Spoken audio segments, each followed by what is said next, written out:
我与妻子为家里当牛做马10几年，只为多挣些钱供养弟弟妹妹上大学。到最后，妻子因为劳累过度一病不起，我找他们借钱住院，他们却都嫌弃我这个穷大哥没本事，借了以后也还不起，最后耽误了治疗，让妻子还不到50岁就撒手人寰。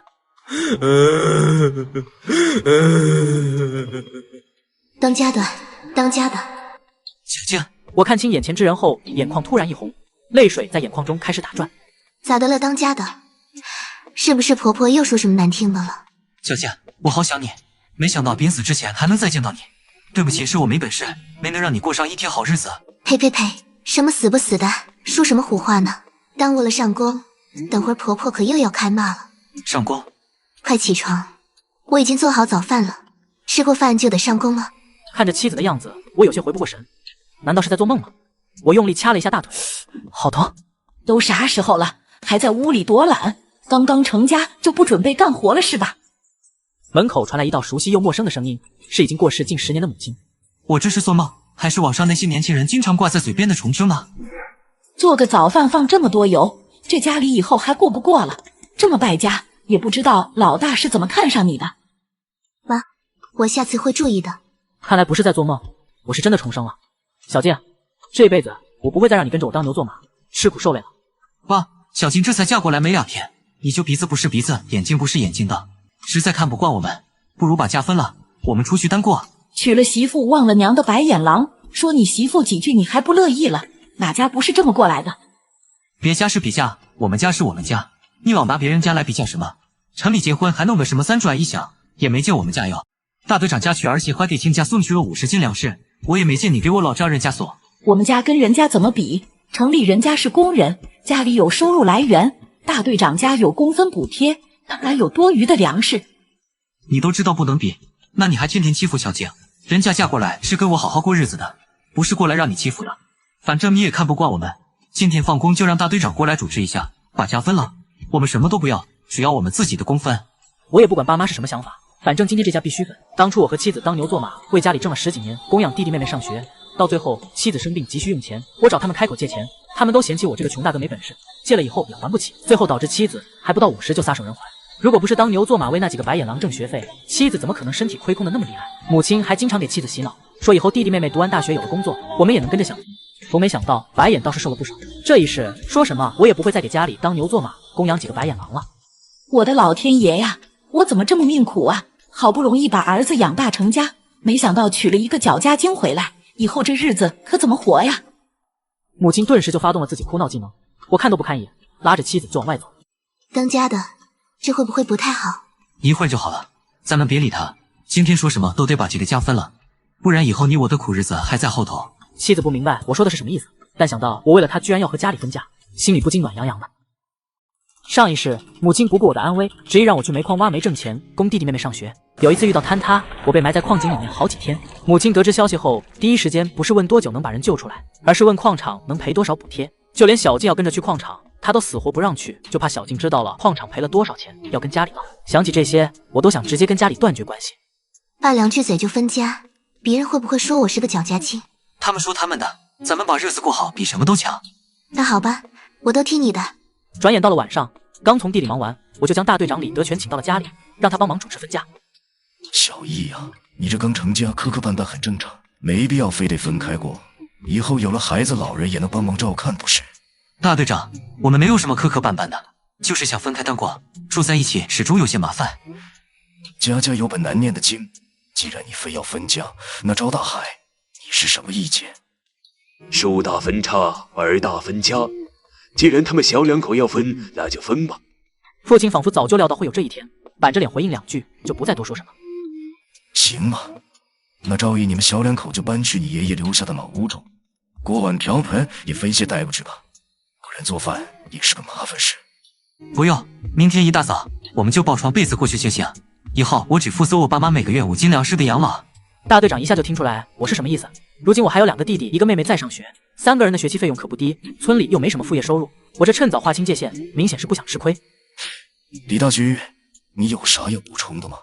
有了媳妇就忘了娘，她愿意怎么做就怎么做，反正如今我也管不了她了。母亲发觉我再也不是以前那个任劳任怨，只会唯命是从的老实人，只能把这一切怪罪到小静头上，确信是儿媳妇在被窝里撺掇的。主持完分家，李德全无奈地叹了口气，朝着自己家走了回去。我也拉着小静回了房间，只剩下父亲和母亲留在原地，大眼瞪小眼。当家的老大这是咋回事？咋跟变了一个人一样？哼，懂事了，知道为自己考虑了。当家的，这大晚上的，赵家老大找你干啥呢？分家呗，还能有啥事？仨好端端的要分家了，他们家可没多少壮劳力。估计是赵一这孩子觉得跟着爹娘要吃亏，自己2个壮劳力挣工分，还得帮着父母抚养弟弟妹妹，心里不平衡。赵一这小子从小老实巴交的，哪能想那么多？肯定是那个张静的主意。你说李大局这命呀，好不容易把儿子养大，眼看着就能给家里减轻不少压力，结果刚成家就要分出来单过了，剩下的全是没啥劳动力还吃得多的半大小子。家家有本难念的经，管他的。李德全不愿意继续深究这个话题，现在最重要的是赶紧完成抢收抢种，还能去林场那边上1-2个月的公证点补贴。一哥，明天咱们真的要搬出去吗？不搬出去，难不成你还喜欢上了天津被数落的日子？可是，没什么可是的，别人愿意怎么说就怎么说。你担心的那些事不归咱们操心。好了，赶紧休息吧，明天还有一堆的事要忙活呢。好吧。呀，你要干嘛？乖乖老婆，要俺稀罕稀罕。爹，我害臊。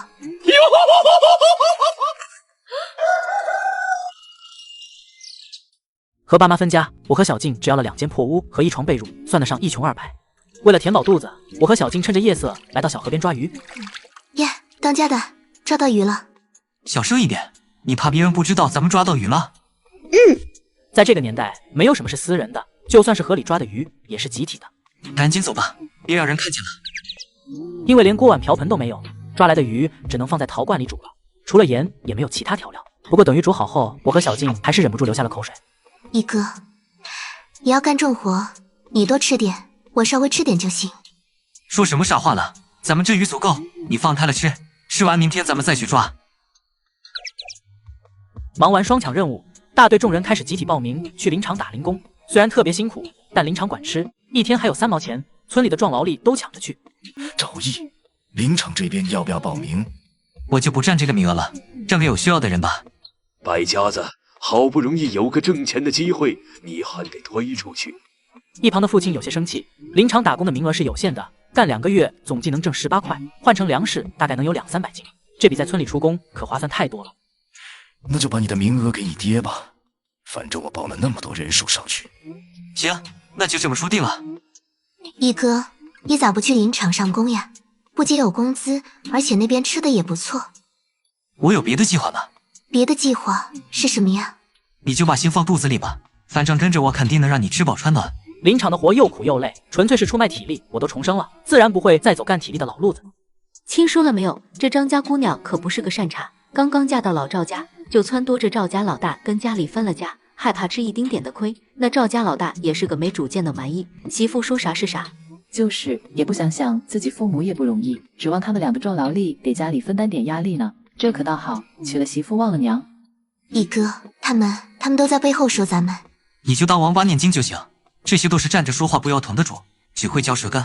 前世我帮家里吃苦卖力，也没人说几句好话，反而是我那几个白眼狼弟弟妹妹考上大学，在城里落户之后，村里人各自吹捧他们有本事，不像我就只会卖苦力，可又有谁会在意？没有我卖苦力，他们连读书的机会都没有。好了，你先回家吧，我准备进山搞点山货去。一哥，昨天抓的鱼还没吃完呢，你又要去弄啥呀？光吃鱼怎么能把你养好？我多搞点山货，然后去城里卖掉，也好置换点别的东西回来。一哥，投机倒把会被抓的。胡说什么呢？几天后，我攒了好些山药、葛根这类的山货，又抓了2条5-6斤重的鱼，天不亮就循着前世的记忆赶去了市里的黑市。一番讨价还价，鱼和山货总计卖了5块5毛钱。我又在黑市换了一些票据，还买了2斤猪油和一些日常佐料，这才赶回村子。赶山路加上卖东西，总计花了10几个小时。等回到家，天都黑了。一哥，你都没去过市里，怎么知道去哪儿卖东西的？谁说我没去过市里？你居然还去过市里？那市里是啥样的？跟我们这有什么不同吗？小静立刻就变成了好奇宝宝，她除了待在张家村之外，就是出嫁来到了弯沟村，县城都没去过，更别说市里。确实不一样，有机会带你一起去看看。这些东西藏着点，别外露，钱你也收好。好，弟哥你可太厉害了，我做梦都没想到，你这一去一回就挣了这么多钱回来，我一定会好好保管的。妈，我哥和嫂子他们天天晚上吃鱼，一口都不舍得给咱们，太过分了。就是啊妈，我们也想吃鱼，你能不能找大哥要2条回来吃啊？你自己咋不去要？半大小子吃穷老子，你们2个也不小了，除了上学一点活都不帮家里干，还想吃鱼？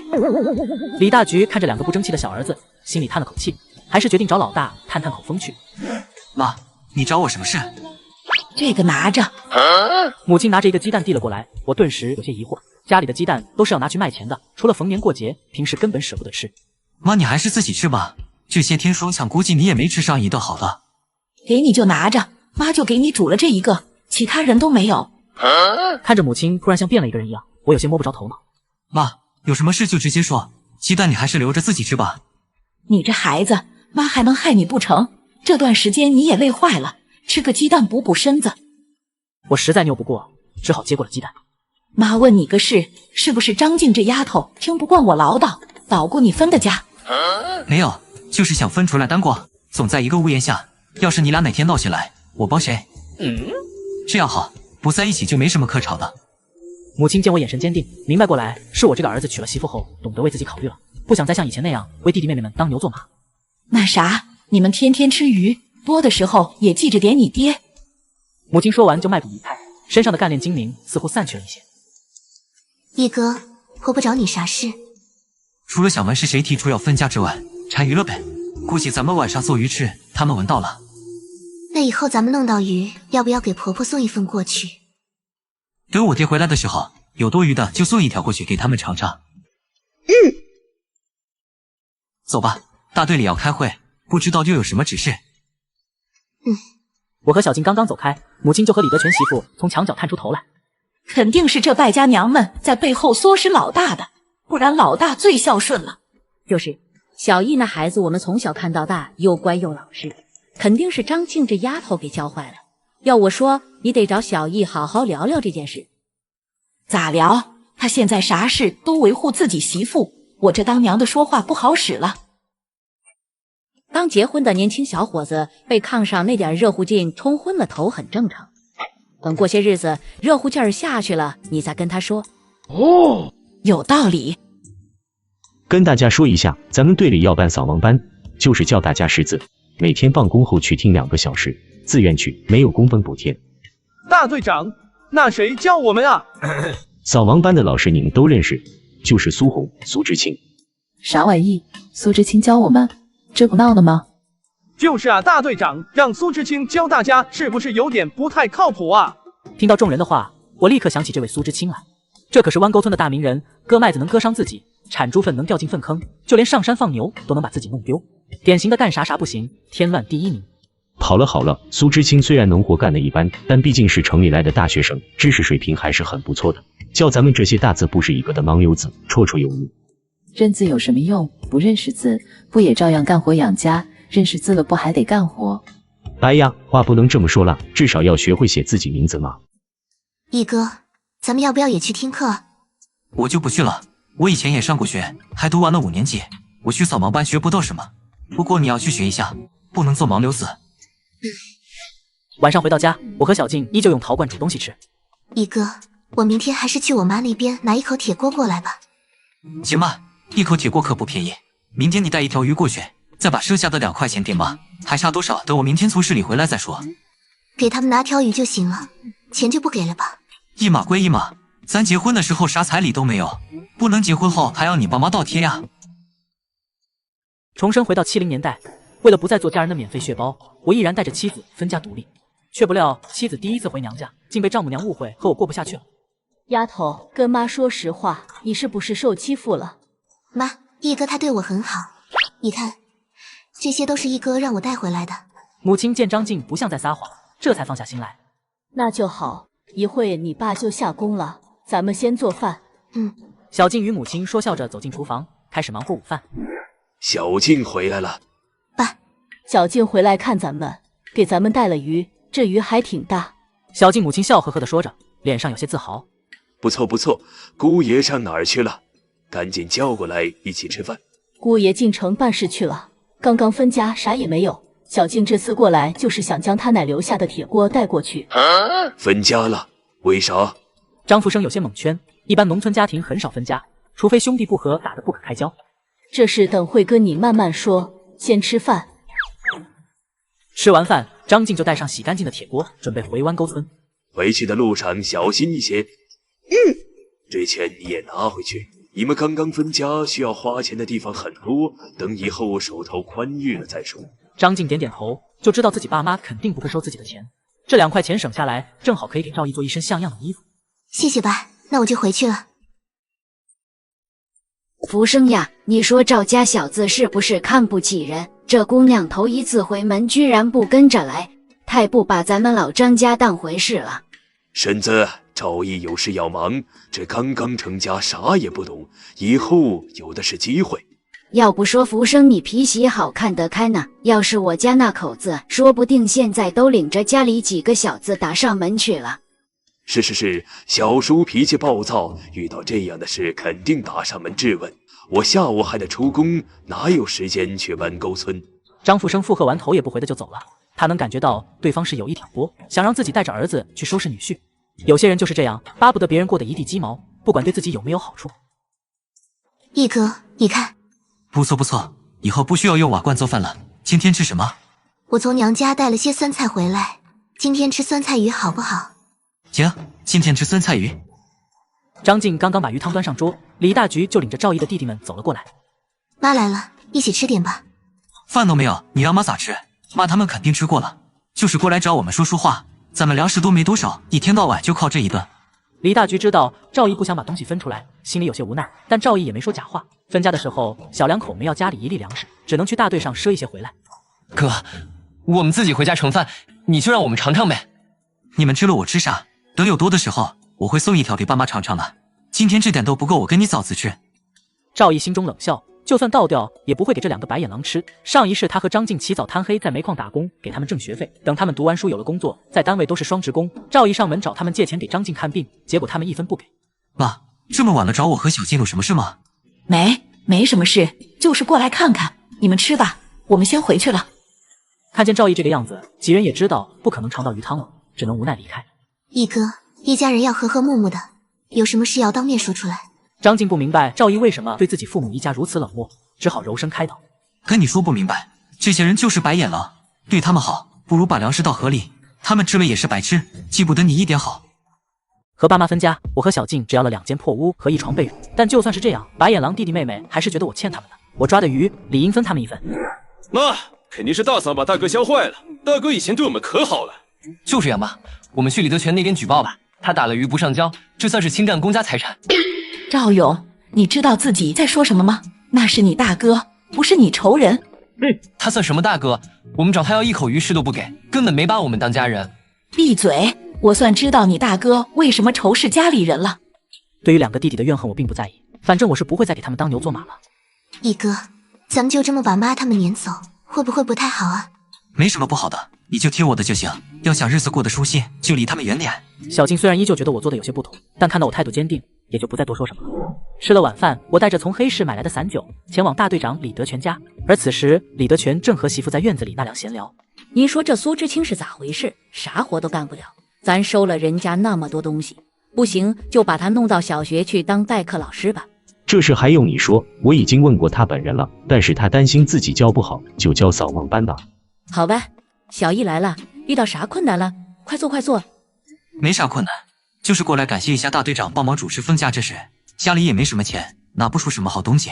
我一边说着，一边将酒递给李德全。哎呦，嘎子牌狗头马，这可是好东西，你这孩子也是，过来坐坐就行，还带什么礼物？吃饭了没？没吃的话，让你婶子去给你弄点。不用了，大队长，我吃过了，不用麻烦婶子了。你这孩子跟婶子还客气啥？和李德全2口子聊了一会儿，我就告辞离开了。当家的，赵毅这小子是啥意思？送了东西也不提找咱们办什么事。再看看吧，说不定过几天他就会提了，到时候能办就办，不能办就把东西退回去。李德全虽然贪小便宜，但他是收了东西真给办事。湾沟村牛棚里的那些人，就因为有苏红的打点，从没被刁难过。这年头大队长是妥妥的实权派，碰上活阎王型的，就算你是天王老子，只要住进了牛棚，也要生死难料了。第二天一大早，我到牛棚挑粪，刚好碰到苏红手里拿了不少东西，狗狗碎碎的。我老早就怀疑这丫头的笨是装出来的，来弯沟村插队有别的目的。果然不出所料，苏红来到牛棚就开始给牛棚里的人分东西。你这丫头胆子也太大了，大白天就跑过来，下次可不许这样了，不然我可不认你了。知道了，下次我肯定注意。这个给你，别跟别人说我来牛棚的事。苏红说着就递过来2颗奶糖，我接过奶糖，点了点头，谢了。这些人看着是在弯沟村吃苦受累，可几年后都会平安离开弯沟村，回到自己原来的工作岗位。我可不想平白无故给自己招惹敌人。夜里我去河边收鱼，没想到苏红早就站在河边等我了。赵一同志是吧？你好，苏知青。我想跟你买鱼，按市场价买，你看怎么样？苏红看起来像是一个傻白甜，但是她敢一个人来到弯沟村这种穷山沟，暗地里照顾蹲牛棚的这些人，肯定也是大有来头，不是我能招惹的。这怎么好意思？你看着给一点就行。在哪儿买都得给钱，他们太缺营养了，以后每天我都过来买一条，这事就拜托你了。苏红说着就递过来3块钱。这都够买10几斤的了，一条鱼平常也就2、3斤重，5毛钱就行。剩下的当定金。在70年代，普通工人辛苦一天的工资是3毛钱，而我抓一条鱼卖给城里来的女知青就能挣5毛钱，1个月下来足足能挣15块。苏知青家里这么有钱的吗？小静震惊了，一天5毛钱，1个月下来就得15块，什么家庭啊？这事不归咱们管，咱们也别往外面说就行。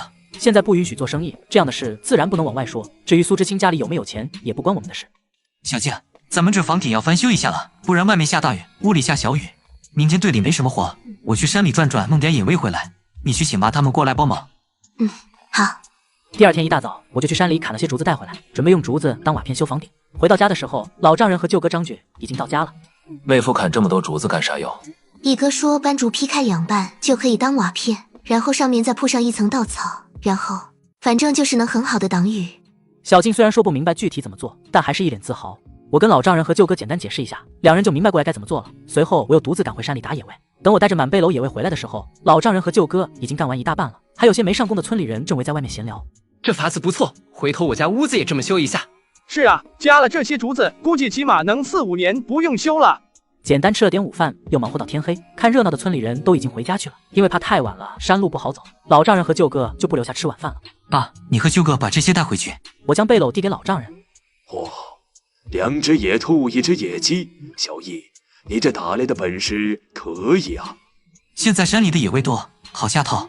不过你们可注意点，别让别人看到了。放心吧，不过我们要不了这么多，我们就带只兔子吧，其他的你们留着自己吃。听了老丈人的话，我心中有些感慨。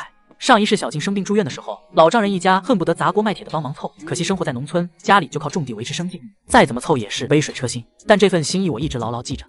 没事的吧？我隔3差5就能去抓一些回来，家里不缺。对了，小静，再拿2条鱼，还有上次我去市里买的糕点，也给爸拿上。好的，一哥。哎呀，女婿，这太多了，吃不完，根本吃不完呢。是啊，梅夫，这已经够多了，你和小静也要吃喝的。爸哥，你们就放心拿去吃，一哥他可厉害了，从来没断过我的吃喝。小静说着就将鱼和糕点放进背篓。爸，你们带过去吃就行，如今家里什么都没有，这点东西您可不能嫌弃。哎呀，你们这小2口是真不会当家。行，话都说到这个份上了，不收就是我看不上你这个女婿啊。那我们就先回去了，有什么事通知我们一声就行，一家人千万别见外。老丈人说完就带着舅哥往外走，我连忙送他们出村。等回来的时候，苏红正好过来拿鱼。今天听村里人说你用竹子当瓦片修房顶，你是怎么想到这个办法的？我看瓦片与竹子差不多，就想弄来试试，还没验证过，不知道效果怎么样。我一边说着，一边从缸里捞出一条最大的鱼，递给了苏红，差不多有4、5斤。谢了。苏红笑笑就提着鱼往牛棚赶去。一哥，你也太厉害了，自从嫁给你，天天都能吃上肉。这才拿到的，以后还有更好的日子呢。等过了秋收，地里不忙了，我就有更多时间进山了。到时候带上舅哥他们一起，1个月少说能挣个20来块钱。到时候我给你买雪花膏，还有橡胶底鞋。一哥，你对我真好。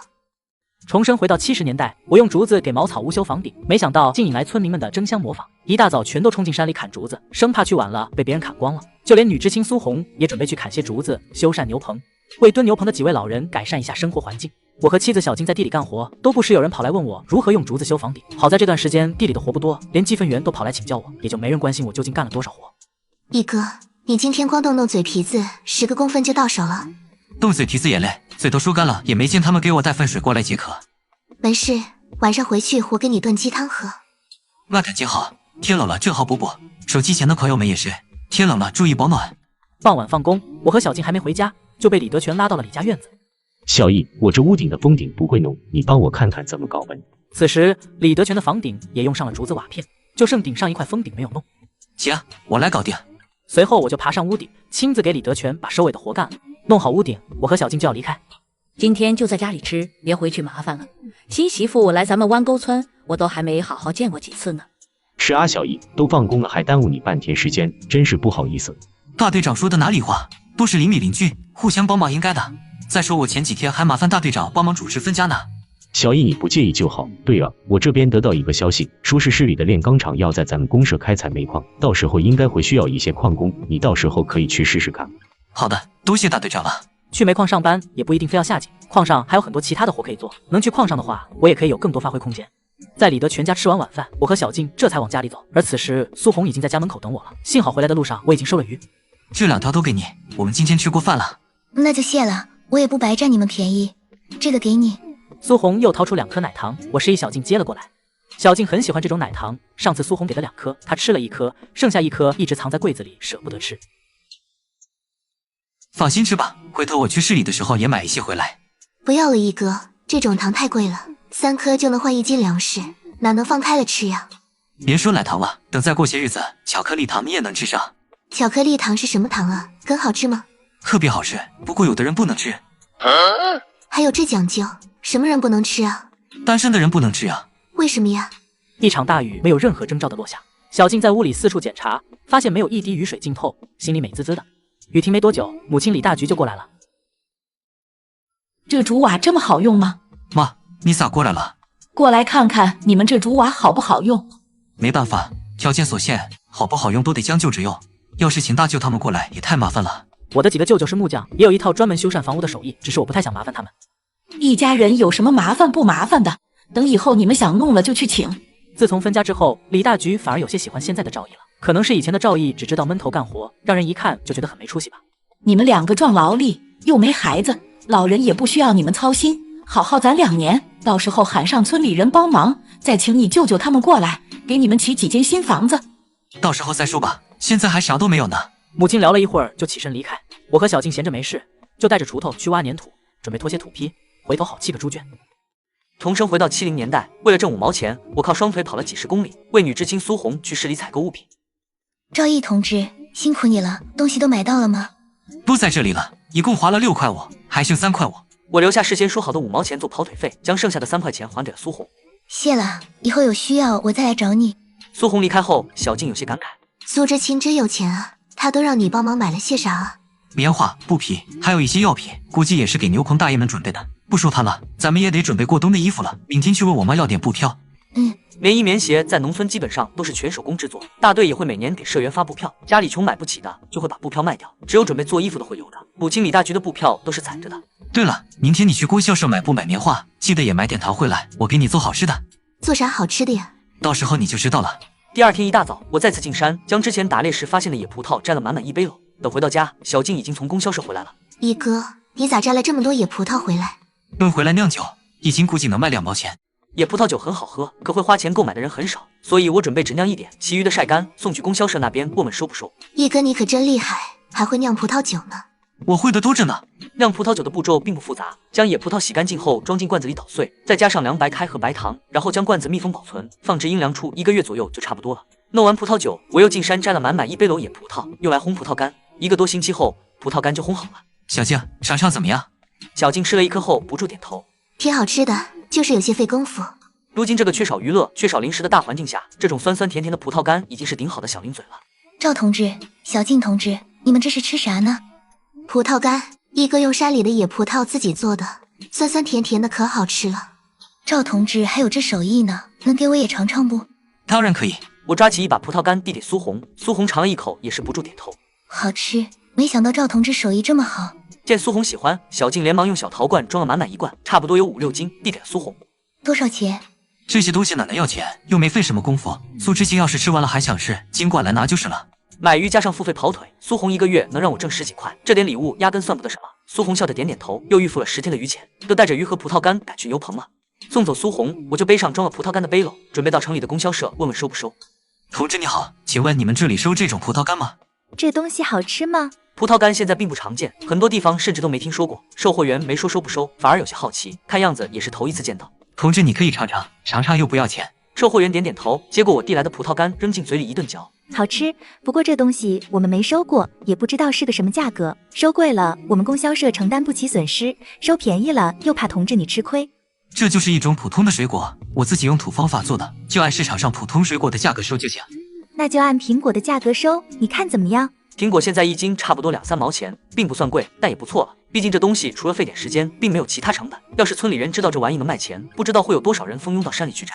行，那就按苹果的价收。好嘞，我给你称重。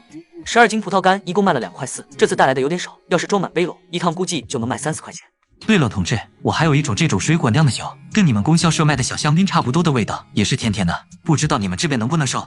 这个现在还不敢给你一个确定的答复，等你送来我尝过后才能给你答案。哦。重生1970年，我向市里贩卖山货赚到了第1桶金，而之前大队长李德全说的煤矿招工也开始了。小易，煤矿招工，咱们小队有3个名额，1个月26块钱工资，你要不要报名？大队长，我就不去了，家里还有3个弟弟妹妹，可以的话就把名额让给我爹吧。工作方面我已经有了别的计划，弄山货去市里卖比去煤矿干活香多了，况且如今的开采条件也不是那么成熟。行，那你不去我也不勉强，你小子有自己的头脑。一哥，这么高的工资，你咋不愿意去啊？工资高，风险也很大，没你想的那么简单。啥风险啊？塌方，还有可能会发生爆炸。上一世我去煤矿打工，就遇到了塌方事件，虽然最后有惊无险，可也被埋了整3天。赵同志看不上煤矿工作，是不是想去城里当工人？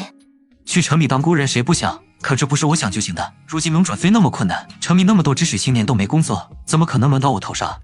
世事无绝对，说不定真有这样的机会呢。苏红笑笑，说完也不理会我和小静的奇怪表情，提着今天的鱼就朝着牛棚赶了过去。一哥，苏知青这话是什么意思？